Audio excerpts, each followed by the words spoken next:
오늘은 알츠하이머병에 대한 얘기를 하고자 합니다.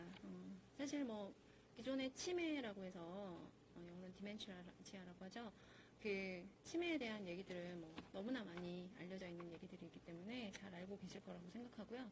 그런 치매 중에서 상당 부분을 차지하고 있는 병이 이제 알츠하이머병입니다. 그래서 제목을 알츠하이머병이라고 제가 언급을 해봤는데요. 그럼 이제 가장 넓은 의미로 보는 그런 치매라고 하면 여러분이 아시는 것처럼 그 뇌에 어떤 병변이 생기거나 외상에 의해서 뇌 손상을 받았을 때 가장 중요한 부분인 그 인지 기능, 그리고 그 뇌의 고등 정신 기능, 기억이라던가 사고하는 부분, 또 판단력을 가지는 부분, 식별력, 계산력 등의 여러 가지 그 뇌의 고등 기능에 해당되는 부분이 이제 장애가 생기죠.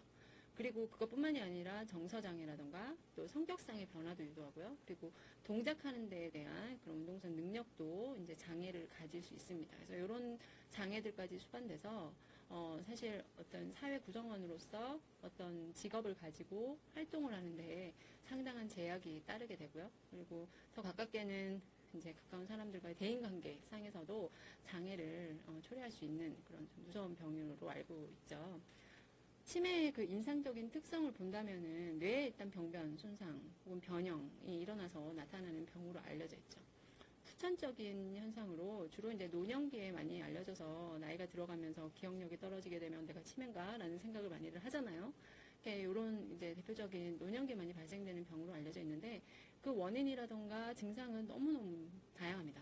그런데 이제 정확하게 얘기할 수 있는 부분은 이런 정신 기능뿐 아니라 혼자서 일상생활 자체가 이제 어려워지는 부분들이 생기기 때문에 삶 자체가 되게 황폐화될 수밖에 없죠. 그리고 그 환자 본인뿐만이 아니라 주변의 가족 구성원들까지도 사실 그 삶에 많이 힘들어지는 부분들이 생기게 되죠. 그래서 이제 치매 환자를 치매 환자에 대한 이제 걱정도 많고, 장차 이제 나이가 들어가면서 치매가 생길까봐 우려도 하는 부분이 이런 부분 때문이 아닐까라는 생각이 드네요.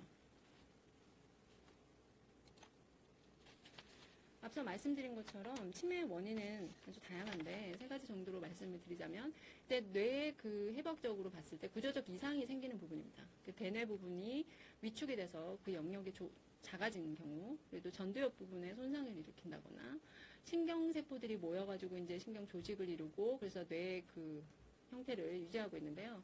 그쪽에 이제 어떤 비정상적인 어떤 형태학적 현상이 나타나게 됩니다. 그 중에 하나가 이제 섬유뭉치라고 해서 나중에 이제 나올 텐데요. 신경의 그런 신경세포가 뭔가 비정상적인 형태로 만들어지면서 뭉치처럼 만들어지는 거죠. 그래서 이런 형태학적 변화를 가짐으로써 치매랑 연관이 될 수 있고요. 그 다음에 유전적인 요인도 분명히 있고요. 환경적인 요인은 이제 신경염증 같은 것들이 생기면서 그 영향으로 치매가 오기도 하고요. 그리고 이제 호르몬도 작용을 할 수 있습니다. 그리고 외상을 입어서 두부 외상을 받아서 그것이 이제 치매로 동반되는 경우도 있고요. 네. 여러 가지 환경적인 요인이 있을 수 있다는 겁니다. 그런 원인에 따라서 치매가 아주 다양한 이제 질환에서부터 유도가 되는데요. 여기서 이제 이 원인성 질환 해가지고 6가지 정도로 그룹핑을 해놨죠. 그래서 퇴행성 뇌질환, 여기서 퇴행성이란 말은 말 그대로 돌아오지 못하는 부분입니다. 그래서 계속 그 신경, 특히 중추신경계, 그러니까 뇌를 포함한 중추신경계에 이제 손상을 입었을 때 가장 무서운 이유가 이제 회복이 안 되죠.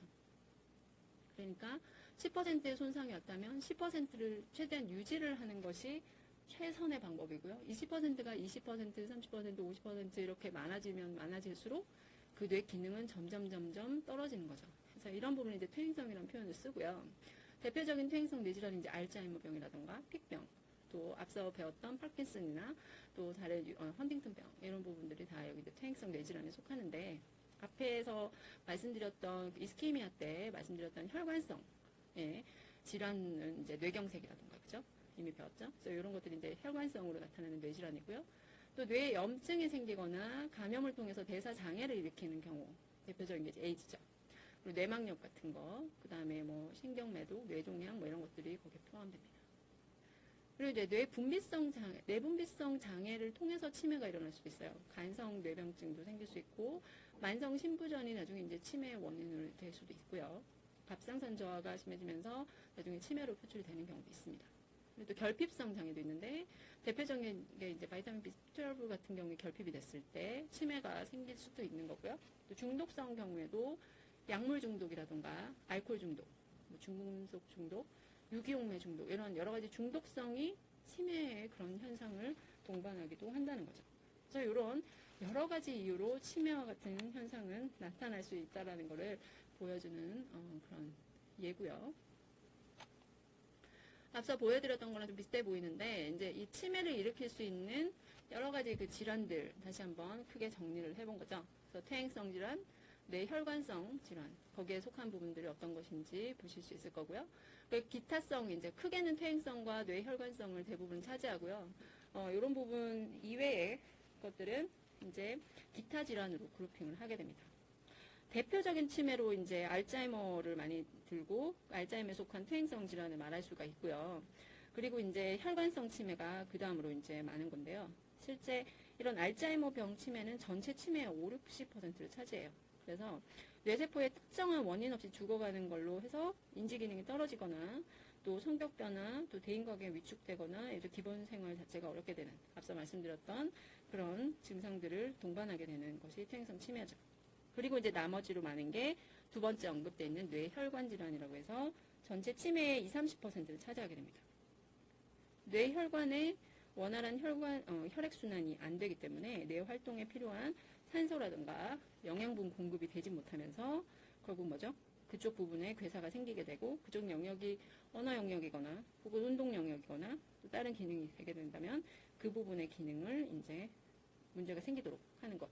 저번에 이스케미아 때 배운 바대로 그런 부분들이 생기게 된다는 거죠. 그래서 알츠하이머가 가장 많은 비율을 차지하고 있고요. 알츠하이머병을 포함한 퇴행성 질환이 가장 많다고 볼 수 있고 이제 그 다음으로 많은 게 뇌혈관 질환 그리고 이제 나머지 기타 질환으로 해서 간염성 질환부터 외상성 질환까지 여러 가지 질환들이 있을 수 있다는 것을 설명을 드렸습니다.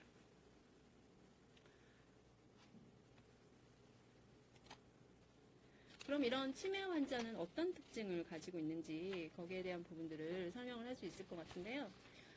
치매 환자는 사실 인지 기능이 떨어진다는 것이 가장 대표적으로 알고 있죠. 그리고 일상생활이 잘 안 되고 결국 그 사람이 소속되는 사회생활이 좀 어렵게 된다. 사람들과 어우러져 지내기에 좀 어려운 부분이 생기게 된다라는 것을 알고 있죠. 자, 그러면은 사실 알츠하이머가 초기에는 그러니까 여러분이 매체라던가 여러 가지 뭐 영화, 드라마 이런 걸 통해서 치매 환자를 이제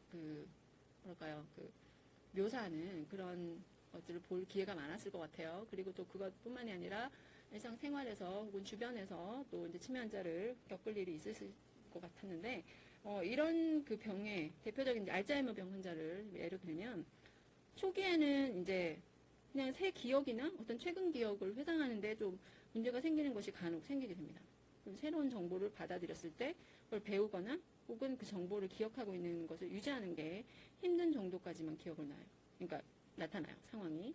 그리고 이제 오래된 기억도 이제 차츰 잃어버리게 되고 그러다가 이제 말로 본인의 생각을 표현한다거나 단순한 지시사항을 거기에 맞춰서 행동한다거나 혹은 익숙한 물건이나 뭐 친숙한 사람의 얼굴 이런 것들 설명하는 것도 어려울 수 있는 상황이 될 수가 있는 거죠. 그래서 보통 초기의 환자들은 뭐 식사 준비를 한다거나 돈 관리를 한다거나 문을 여닫고 약 복용을 딱딱 맞춰서 하고 이런 것들이 조금 힘들어질 수도 있다는 거죠. 또 방향 감각을 가끔 잃어버려서 되게 익숙한 공간인데 그곳에서 운전을 하거나 걷는 중에서도 본인이 어디로 갈지 길을 잃어버리는 경우도 생기게 되고요. 그렇지만 이 초기 정도의 환자들은 식사를 한다거나 목욕을 하고 본인의 옷을 챙겨 입고 그죠? 외출 준비를 하고 이 정도의 일상생활은 도움을 받지 않고도 하는 것이 가능할 정도는 된다는 거죠. 그런데 이제 환자의 한 3분의 2 정도가 성격 변화가 생길 수 있고요. 그리고 좀 심하게 과민해진다거나 또 불안하거나 우울증과 같은 그런 정신과적 문제를 동반하는 경우가 많아요. 그래서 이런 증상들이 이제 나타나기 때문에 병이라고 알기 전에는 주변에 이제 가족이라던가 친구들의 관계가 예전만 못하게 좀 이상해졌어. 이런 생각이 들도록 하기 때문에 인간관계에 조금 문제가 생기기 시작할 수도 있다라는 거를 알고 계시면 될 것 같아요. 그리고 이제 중기가 되면요. 증상이 확연히 드러납니다. 그래서 가족이나 주변 사람들이 이 변화를 알 수밖에 없어요. 그래서 환자는 기억력이 일단 확 떨어지게 되고, 그다음 판단력이 흐려지고, 어떤 생각을 명철하게 이렇게 할 수가 없게 됩니다. 그래서 요 시기 때부터 이제 언어 장애가 시작되기 때문에 대화를 하는데 대화가 잘 안 되죠. 그리고 계산력을 필요로 한다거나 계획성 있게 뭔가 일을 처리를 하는 게 조금 어려워지기 시작합니다. 그래서 이제 사회생활은 당연히 문제가 생기겠죠. 그리고 이제 공공장소에서도 부적절한 행동을 하게 되고요. 아니면 되게 불안 증세가 나타나서 안절부절 못하고 초조해하는 그런 증상들도 있게 되는데, 특히 야간에 이 정도가 심해진다고 해요. 그리고 이제 마지막 단계에 이르게 되면 환자는 혼자 생각하거나 추론할 수 있는 능력 자체가 없어집니다. 그래서 기억은 거의 없고 말을 하기도 좀 힘들어하고 남의 말을 듣고 그 말을 이해하는 것도 어려워지죠. 그래서 뭐 식사나 몸단장을 포함한 여러 일상생활 자체도 혼자서 못합니다. 그래서 타인의 도움을 받아야 되고요. 성격도 많이 이제 황폐해지게 되죠. 그리고 대변 소변 같은 것 때도 이제 좀 문제가 생기고요. 요실금 같은 거, 또 쇠약감이 되게 심해지고 면역력이 급하게 저하되게 됩니다. 그래서 감염에 되게 취약해지죠. 그래서 이런 거의 마지막 단계의 그 말자연병 환자들은 거의 움직이지를 못해서 침상에 계속 누워 있는 경우가 많고요. 결국에는 그렇게 하다 보니까 몸이 매우 쇠약해지죠. 그래서 뭐 요로감염이라든가 폐렴이라든가 욕창이라든가 이런 합병증이 발생을 해서 결국은 사망에 이르는 경우가 대부분을 차지하게 되죠. 병이 이렇게 중기 혹은 후반으로 이제 진행되면서 망상 같은 걸 생기게 됩니다. 이상하게 믿어버린다거나 피해 망상이 있다거나 자기 물건이 좀 도둑맞았다고 생각한다거나 이런 망상이 생기게 되고요. 그리고 환각 증세도 환시, 환청, 환미, 환후, 환촉 이런 감각적 환각 증상이 보여지기도 하죠. 그리고 성격적으로 되게 공격적인 성향을 띠기도 하고 혼자 남겨져 있는 경우에는 집에서 먼 곳으로 길을 잃고 헤매기도 합니다. 그러니까 이런 일련의 그 치매 환자들의 그 시기적인 변화 그리고 특징들 제가 간단히 언급을 해드렸는데요. 이런 것처럼 사실 그 증상이 심해지면 심해질수록 이제 가족들이 많이 힘들어하죠. 본인은 당연히 힘들테고 본인은 근데 어느 순간부터 이제 지각 능력이 떨어지니까 가족들의 괴로움이 상당하다는 것 때문에 치매 환자가 생기지 않도록 바라고 있는 부분들일 거라고 생각합니다. 이런 치매 환자들은 이제 검사를 하겠죠. 내가 치매인가? 우리 부모님 치매인가? 이런 생각이 들 때 이제 검사를 하게 되는데요. 치매가 의심되는 이제 사람을 선별을 하고 추적 검사가 필요한지 여부를 결정할 수 있는 기초적인 검사가 이제 치매 선별 검사입니다. 그래서 그걸 통해서 이제 기본적인 인지 기능 평가를 하고요. 그리고 이런 여러 인지 기능 중에서 결합이 있는 영역이 있겠죠. 그 영역의 수행 실적을 봐서 이걸 정량화하는 거죠. 정량화해서 치매가 얼마나 진행이 됐는지, 그리고 진행에 따른 인지 기능이 얼마나 변화가 됐는지, 그리고 약물 효과는 얼마나 있는지 이런 부분들을 전반적으로 체크하는 것이 종합적 인지 기능 평가라고 합니다. 그리고 이제 일상 생활 능력 평가를 하는 그런 평가 방법이 있고요. 그리고 이제 행동 증상에 따른 부분을 평가하는 부분이 있고, 그래서 그리고 마지막에는 이제 치매 원인 질환 주로 그 문진을 통해서나 신경학적 검사, 혈액 검사 이런 걸 통해서 원인 질환이 다양하게 있다라는 걸 앞에서 설명드렸었잖아요. 그래서 그런 원인 질환에 따라서 치매를 일으킬 수 있는 원인을 이제 파악해보는 그런 단계도 있습니다. 그래서 치매 환자를 검사하는 부분에서는 4가지 정도로 나누게 되고 인지 기능과 그다음 일상 생활 능력, 행동 능력 그리고 이제 그 원인은 뭔지 그걸 분석하는 정도로 정리해서 생각할 수 있다는 거죠.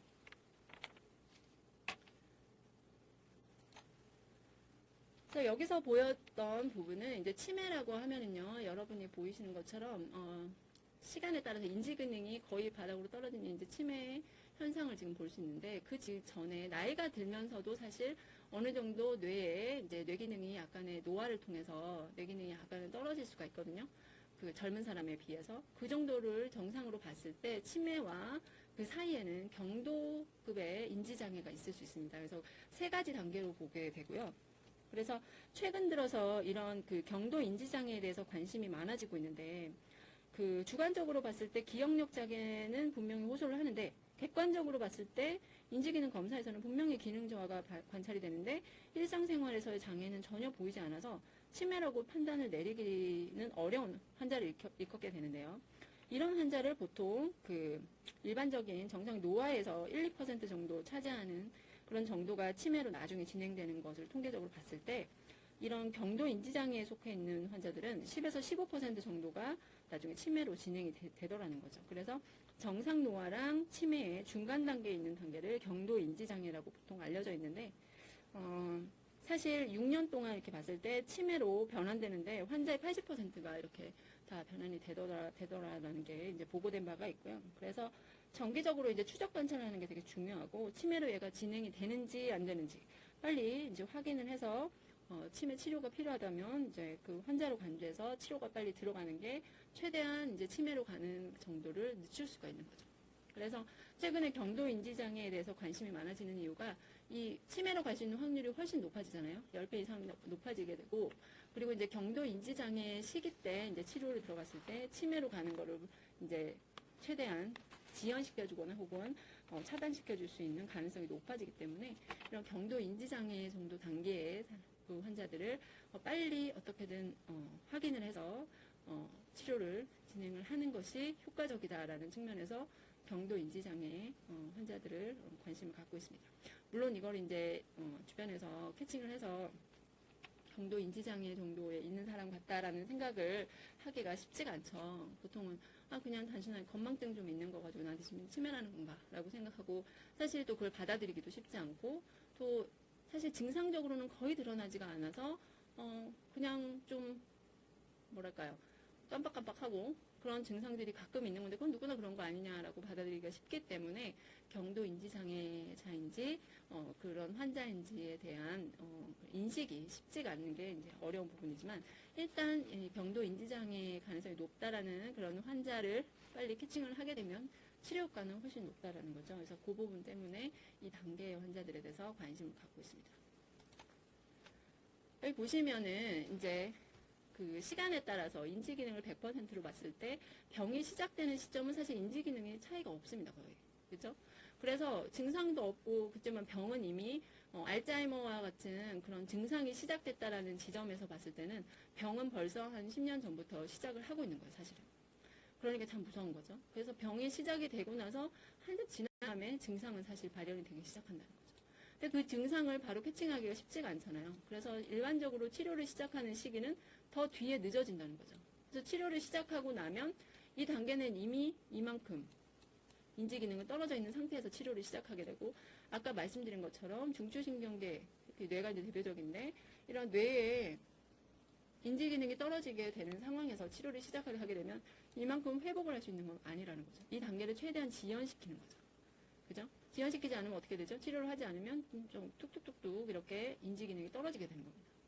그래서 사실 사회생활 자체에 이제 장애를 느낄 정도가 되는 단계가 치료를 일반적으로 시작하는 시기랑 크게 차이가 안 나는 겁니다. 그래서 치료가 필요하구나라고 지각을 하고 나면 곧 사회생활이 어렵게 되는 상황이 되고 그 다음에는 뭡니까? 간호가 필요한 정도. 일상생활은 혼자 쉽지가 않은 상황이 되는 거고 그 다음에는 중환자 간호까지 필요해서 중기 이상으로 이제 발전이 돼버린다는 거죠. 그러고 나면 이 단계가 이제 바닥으로 가게 되면 결국 사망에 이르는 단계까지 간다는 겁니다. 그런데 어쨌건 증상을 인식해서 치료를 하루라도 빨리 시작을 하게 되면 이렇게 내려가는 정도를 최대한 미루고 옆으로 이렇게 슈팅되어 있는 그 선이 보일 텐데요. 이렇게 독립적인 생활을 할 수 있는 시간을 최대한 연장할 수 있는 것이 효과적이기 때문에 치매 환자들을 최대한 활용을 해서 그죠? 여러 가지 소스를 통해서 치료를 해야 할 환자라는 인식이 빨리 되도록 빨리 진단이 되도록 하는 것이 가장 중요하고 그렇게 하루라도 빨리 치료를 시작하면 그만큼 독립적으로 생활을 할 수 있는 그런 여력이 훨씬 더 길어지는 거를 확인할 수 있는 겁니다.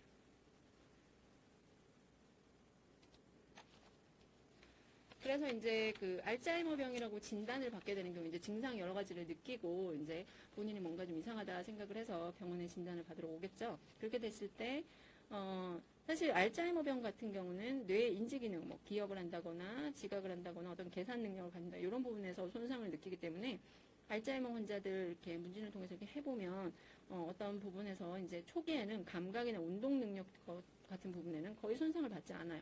그냥 단기 기억력 장애 정도로만 느끼게 됩니다. 그러다가 이제 차츰 다른 인지 기능에도 장애가 오고 판단력도 흐려지고 그러다 이제 후기로 가면 어떻게 돼요?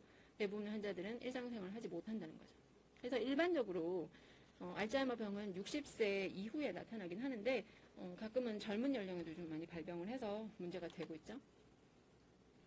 그래서 알츠하이머는 앞에도 말씀드렸다시피 그 치매의 상당 부분을 차지하고 있다고 했는데 65세 이상 치매 환자의 가장 흔한 원인이 사실 알츠하이머예요. 70%에 해당하게 됩니다. 그래서 이런 상황이 됐을 때 이제 이 사람이 알츠하이머성 치매다라는 걸 인식할 수 있는 두 가지 홀마크가 있어요. 플라크와 탱글인데요. 근데 그 조직학적으로 이렇게 봤을 때 두 가지 비정상적인 구조적 이상을 확인하게 됩니다. 첫 번째가 이제 베라 아밀로이드 플라크를 형성하는 그죠? 그런 형태가 첫 번째고요. 그리고 이제 뉴런 쪽에 뉴로피브릴러리 탱글을 만드는 파이버들이 트위스팅 돼서 만들어지는 특이한 그런 형태를 가지는 그런 부분을 이제 확인하게 됩니다. 그래서 이 두 가지가 실제로 이제 확인이 되면 이 사람은 알츠하이머성 치매다라는 걸 알 수 있는데 이 베라 아밀로이드 플라크 같은 경우는 신경세포의 바깥쪽 혹은 그 주변에 그 축적되어 있는 어떤 머터리얼이에요. 그리고 또 어떤 프로테인들이 이렇게 되게 밀집하게 침착되어 있는 형태입니다. 그것들이 이렇게 보시는 것처럼 이런 형태로 나타나게 되고요. 요거를 이제 플라크라고 표현을 하죠. 그리고 그 대표적인 프로테인이 베라 아밀로이드이기 때문에 이제 베라 아밀로이드 플라크라고 표현을 하는데 이게 플라크가 홀마크의 하나로 이제 나타나게 되고요. 두 번째가 이거는 이제 신경세포 내부에서 나타나는 건데요. 신경세포 내부에 만들어지는 트위스팅된 어떤 파이버들, 섬유세포들이 트위스팅돼서 만들어지는 형태들, 이런 것들을 이제 탱글이라고 표현을 해요. 일반적인 신경세포랑 조금 다르게 나타나는 이런 모습들을 확인할 수 있습니다. 그래서 이런 형태학적인 그 비정상적인 형태적인 모습을 확인했을 때 플라크와 이런 탱글들이 형성이 된 것을 보고 이제 알츠하이머성 치매라는 것을 확인할 수 있다는 거죠. 그리고 이제 그 뇌 사진을 찍어보게 되면 알츠하이머성의 경우에 시기별로 어떻게 형태적으로 뇌 구조가 달라지는지 확인할 수 있는데요. 이제 임상적으로 확인하기 어려운 아주 초기 단계, 프리클리니컬 알츠하이머 디지즈와 그다음에 마일드 단계, 아까 경도 인지장애 정도라고 말씀을 드렸는데 그 단계에서 중기까지 가는 정도 때 알츠하이머성 그런 브레인의 모습이고요. 마지막에는 이제 후기에 도달하는 알츠하이머성 그런 브레인의 이제 확인을 할 수 있습니다. 알츠하이머라고 인식되어지는 첫 번째 사인은 실제로 기억력이 떨어지는 것 때문에 처음에 알게 되죠. 그래서 이제 그 영역도 이제 브레인을 이제 밑에 그림에서 보시면요. 브레인에서 이제 영향을 받는 곳도 이제 그 콜텍스 부분에서 시작을 해서 히포캠퍼스로 약간 영역이 이제 진행이 되고 있는 것 정도가 사실 프리클리니컬 레벨이라고 볼 수가 있어요. 그래서 이런 영향을 받는 영역의 신경세포들, 분포되어 있는 신경세포들이 이제 죽기 시작해서 신경세포들 수가 줄어드니까 그 조직도 점점 이렇게 위축되기 시작하죠. 그래서 영역이 점점 작아지는 거죠. 그래서 이 단면을 보시면 이 콜텍스부터 시작을 해서 히포캠프스까지 영역을 가게 되면 정상이 이렇게 가득 차 있다면 약간 이제 비어지는 상황을 보이죠. 그래서 거의 정상과 크게 차이를 느끼기가 어려울 정도로 보이게 됩니다. 이때 이제 티피컬한 부분이 이제 기억력이 떨어지는 것을 느끼고 좀 이상하다라고 생각할 수 있는 거죠. 근데 이제 사실 증상적으로도 확연하게 드러나지 않는 정도, 그러니까 경도 인지장애 정도에서 중기까지 정도에서 브레인의 단면을 보면 그 시기에 이미 히포캠퍼스는 한 3분의 1 정도는 이미 위축돼서 소실돼 있죠. 보시는 것처럼 브레인의 이만큼 영역이 꽤나 넓게 영향을 받고 있는 겁니다. 그래서 콜텍스 부분에서 히포캠퍼스를 포함해서 이 옆에 영역까지 이제 점차 이제 퍼져나가는 그 영향력을 가지게 되죠. 이렇게 퍼진 영역은 어떻게 됩니까? 신경세포들이 더 이상 살지 못하고 워킹도 못해서 시냅스도 만들지 못하고 이런 부분들 때문에 그 영역에 구조적으로도 많이 위축되어 있는 것을 확인할 수 있죠. 그 부분 이런 부분으로 확인이 되죠. 그죠? 이런 경도 인지장애 정도 단계에서는 이제 기억력 떨어진 건 당연하고요. 가끔 이제 약간 혼란하게 되는, 이게 판단력이 약간 문제가 생기기도 하고요.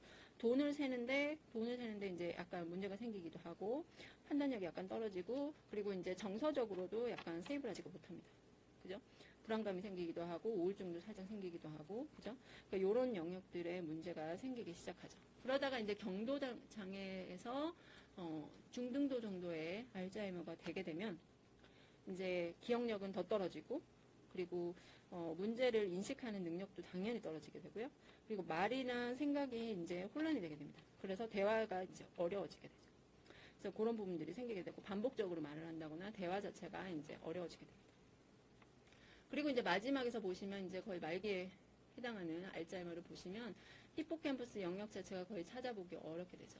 그리고 다른 콜텍스 부분에도 극명하게 그 이전과 비교를 해서 그 덴시티도 확 떨어지게 되고요. 모양도 많이 위축되는 걸 확인할 수 있고 그 영역이 얼마나 영향을 받았는지 이렇게 파랗게 영향을 받은 영역을 보면 거의 전 영역으로 다 퍼져 있는 것을 확인할 수 있습니다. 그죠? 그래서 혼자서 생활이 일단 어려워지고요. 이 단계에서는. 그리고 이제 체중도 엄청 감소하게 됩니다. 그리고 발작 증세도 가끔 나타나게 되고요. 그리고 감염에 대해서 이제 면역성이 확 떨어지게 되고, 그리고 잠을 점점 많이 자게 됩니다. 그리고 이제 그 대소변을 가리는 부분이 어려워지게 되죠. 이렇게 돼서 이제 다른 사람의 그 도움 없이는 혼자 생활하기가 어려운 단계까지 이제 이렇게 진행되는 방향에 따라서 징후가 얼마나 달라지는지 확인할 수 있는 그런 뇌의 형태학적 변화를 보여주는 그림이었고요. 그 부분을 좀 더 실제 사진으로 보시면 컨트롤은 여기 히포캠퍼스 영역 아까 그림에서 보듯이 그 영역이 잘 보존된 것에 비해서 여기 알츠하이머성 환자들의 경우에는 시간에 따라서 그 영역이 점점 위축돼서 소실된 걸 볼 수 있고요. 그리고 이 콜텍스 영역 같은 데도 확인이 될 겁니다. 그래서 이제 이런 알츠하이머 병으로 이제 진단을 받게 됐을 때 그 치료 시기를 그 날부터라도 바로 치료를 시작하면 어떻게 된다고 했죠? 아까 그 경과에 따라서 치료 시기에 따라서 어떻게 되냐면 최대한 그 기능을 갖고 있는 상태에서 좀 더 일상생활을 더 오래 할 수 있도록 그 지연을 시키는, 나빠지는 시간을 지연시키는 것이 최고의 그런 치료법이라고 말씀을 드렸는데요. 알츠하이머 병으로 이제 진단을 받게 된다면 이제 약물 치료를 하게 될 텐데 그 지금까지 현재 사용되고 있는 두 가지 타입을 알 수 있습니다. 콜린 에스터레이즈라는 엔자임, 그러니까 효소의 이니비터, 억제제죠.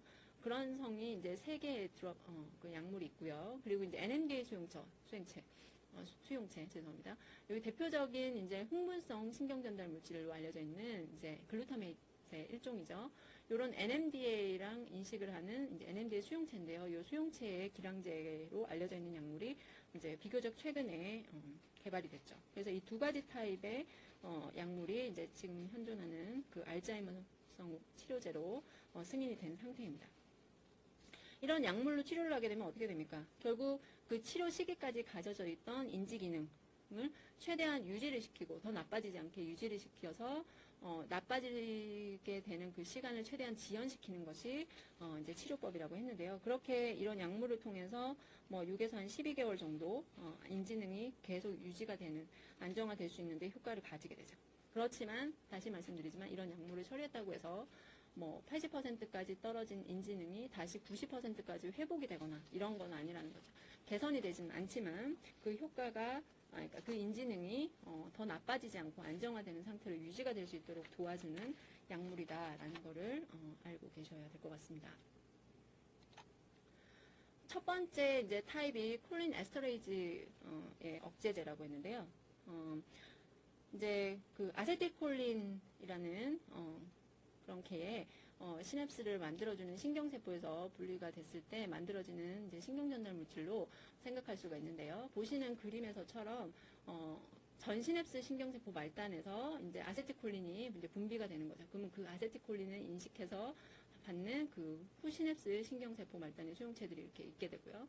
근데 이런 그 신경전달 물질이 이제 분비가 되고 나면 다시 재합성이 된다고 했었잖아요. 그죠? 그래서 이런 아세틸콜린계가 만들어지는 거는 아세틸코에이랑 콜린이 합쳐져서 결국 아세틸콜린이라는 신경전달 물질이 만들어지게 되는데, 얘네들이 이제 분비가 되고 나면 어떻게 돼요?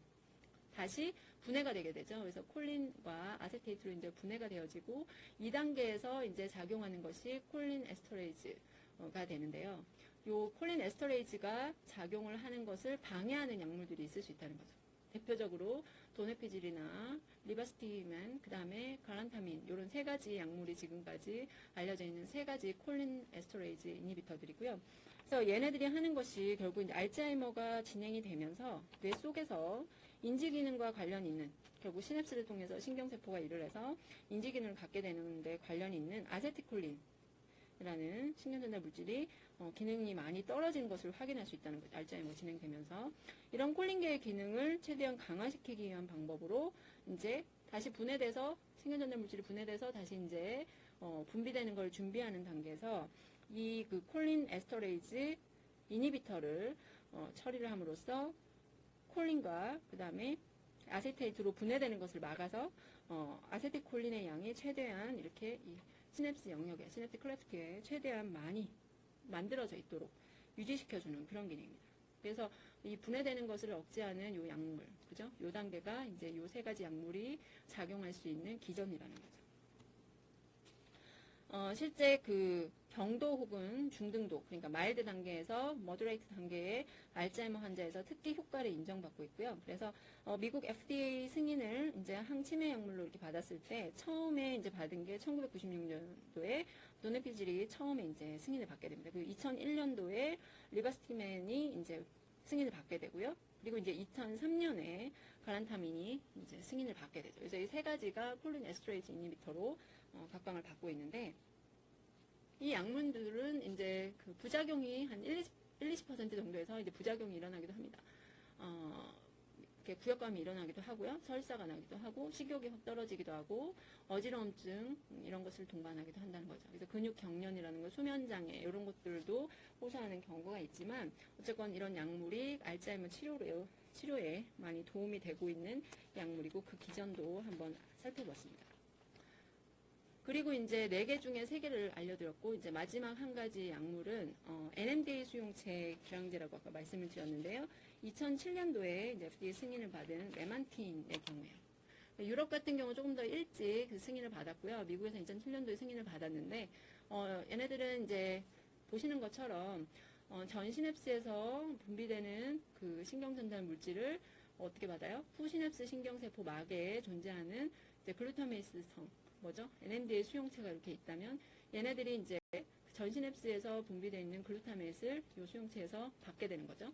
이렇게 돼서 이제 얘네 되게 되면 NMDA 수용체는 특별히 세포 안에 칼슘을 많이 들어가도록 만들 수 있는 그런 수용체거든요. 그래서 사실 신경세포는 세포 내 칼슘 레벨이 너무 높게 되면 되게 취약하다는 얘기를 말씀을 많이 드렸었죠. 그래서 칼슘의 수준이 항상 낮게 유지가 되는데, 이 NMDA 수용체가 만약에 비정상적으로 많이 활성화되면 어떻게 되겠습니까? 세포 안으로 칼슘이 비정상적으로 많은 양이 유입이 되는 거죠. 그렇게 되면 신경세포는 어떻게 될까요? 과흥분성이 되고, 그렇게 되면 원래 가져야 되는 시냅스적인 그런 활성도가 너무 심하게 올라가는 거죠. 과활성화가 되면서 신경세포는 죽게 됩니다. 그래서 NMDA에 의해서, 혹은 글루타메이트, 더 큰 의미로는 글루타메이트성이죠. 그래서 이런 글루타메이트에 의해서 신경세포가 죽는 그런 단계에서 주요하게 이제 칼슘이 중추적인 역할을 하게 되는데, 여기에서 이제 메만틴이 작용을 하게 되면 이제 이 메만틴 같은 경우는 이 NMDA 수용체의 기량제라는 거죠. 그래서 NMDA가 결합을 하는 것을, 이제 글루타메이트 결합을 하는 것을 최대한 차단을 해줌으로써 이 수용체가 활성화되는 것을 차단해 준 겁니다. 그렇게 되면 결과적으로 어떻게 됐습니까? 세포 안에 칼슘 들어가는 걸 막아주는 거죠. 그러면 신경세포는 더 이상 원래 갖고 있는 베이스 레벨이, 그러니까 낮은 레벨로 유지를 하고 있던 칼슘 레벨이 이만큼 올라가던 걸 차단해 주는 거죠. 낮은 레벨로 유지가 되는 거죠. 그렇게 되면 신경세포가 죽을 일이 없겠죠. 그렇게 되면서 신경세포를 최대한 보호해 주는 겁니다.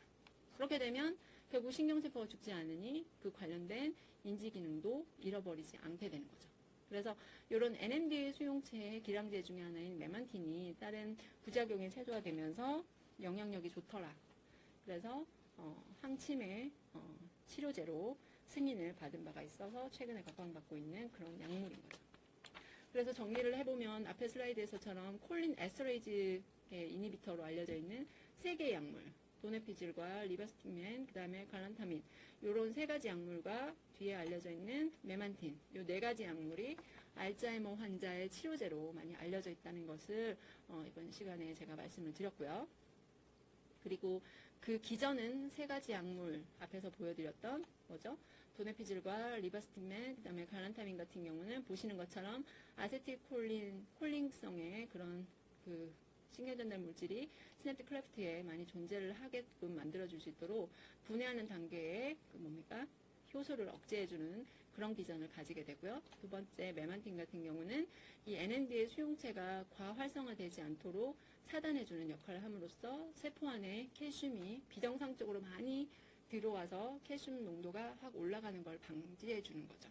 그렇게 해서 신경세포가 살 수 있도록 도와주는 그런 기전을 가지고 있다는 걸로 기억하실 수 있을 겁니다. 그래서 이제 이런 치매에 대해서 이제 여러 가지 얘기들을 했는데, 그러면 이런 치매를 사실 안 걸리는 게 최고로 좋겠죠. 치매를 어떻게 하면 예방할 수 있을까라는 부분에 대한 얘기를 좀 해보고자 합니다. 일단 머리를 최대한 쓰면서 밝고 긍정적으로 살아가는 것이 최대한의 예방법이라고 얘기를 하죠. 그래서 어른분들 만약에 손자 손녀가 이렇게 와가지고 할아버지 할머니랑 이렇게 얘기하게 되면 왜 그 호두같이 이렇게 거친 알 2개 정도를 이렇게 계속 손으로 쪼물딱 거리면서 이렇게 만지게 되면 어떻게 돼요? 손에 자극을 오게 되죠. 자극이 오게 되죠. 그럼 어떻게 되죠? 손의 그 감각을 인식시키는, 그죠? 감각신경이 활성화되고 이것이 브레인으로 전달이 되면서 신경의 자극을 계속 유지시켜주겠죠.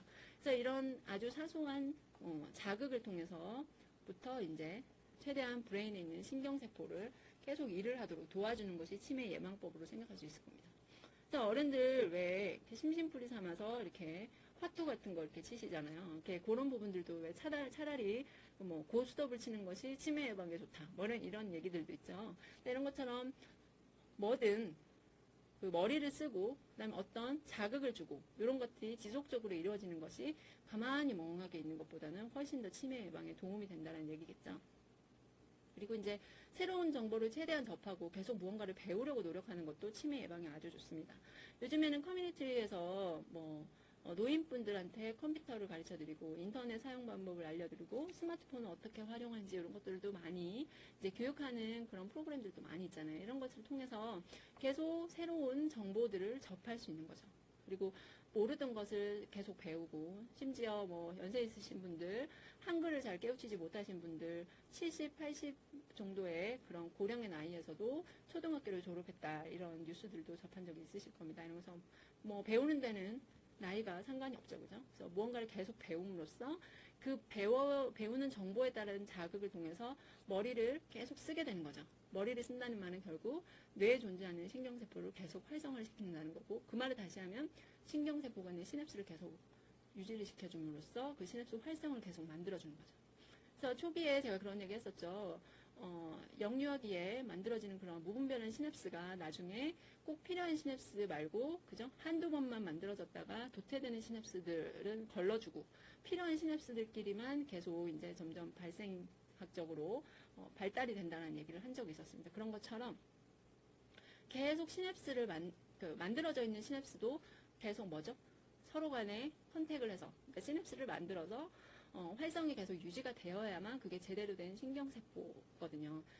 신경세포가 있으나 시냅스를 만들지 않고 시냅스 활성이 없다면 더 이상 그 신경세포로서의 기능을 못하는 거잖아요. 그래서 그런 시냅스를 만들어주기 위해서 새로운 정보를 계속 접하고 또 브레인으로의 자극 요소를 계속 높여주고 이런 부분들이 도움이 된다는 거예요. 그리고 꾸준히 운동을 하면서 적정 체중을 유지하는 부분도 치매 예방에 도움이 되는데, 과체중이라던가 운동을 통해서 이제 산소, 그죠? 유산소 운동을 통해서 계속 리프레시를 하게 되면 몸에 있는 브레인의 신경세포도, 그죠? 계속 좋은 컨디션에서 확인이 되겠지만, 운동도 하지 않고 과체중 성인병을 유도할 수 있는 그런 최악의 그런 몸 상태를 유지를 한다면 당연히 신경세포에 도움이 되지 않는, 오히려 해가 되는 여러 가지 그런 산화물질이라던가 이런 것들이 많이 만들어지면서 신경세포를 취약하게 만드는 그런 상황이 되기 때문에 꾸준히 운동을 함으로써 적정 체중을 유지하는 것도 치매 예방에 도움이 된다는 거죠.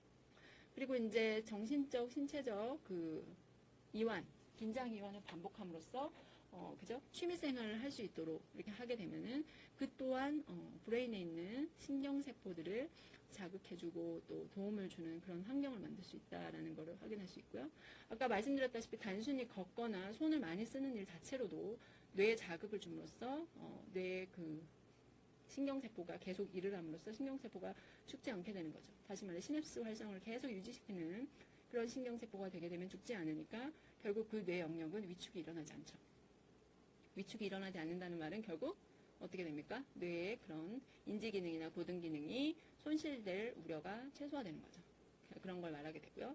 그리고 많이 즐겁게 지내고 이제 좋은 그 무드를 유지하는 거죠. 이런 부분들이 치매에 결과적으로 도움이 될 테고요. 균형 있는 영양 섭취, 이 부분 또한 우리 브레인에 있는 신경세포에 좋은 소스를 제공할 수 있게 되기 때문에 이런 부분도 도움이 되고요.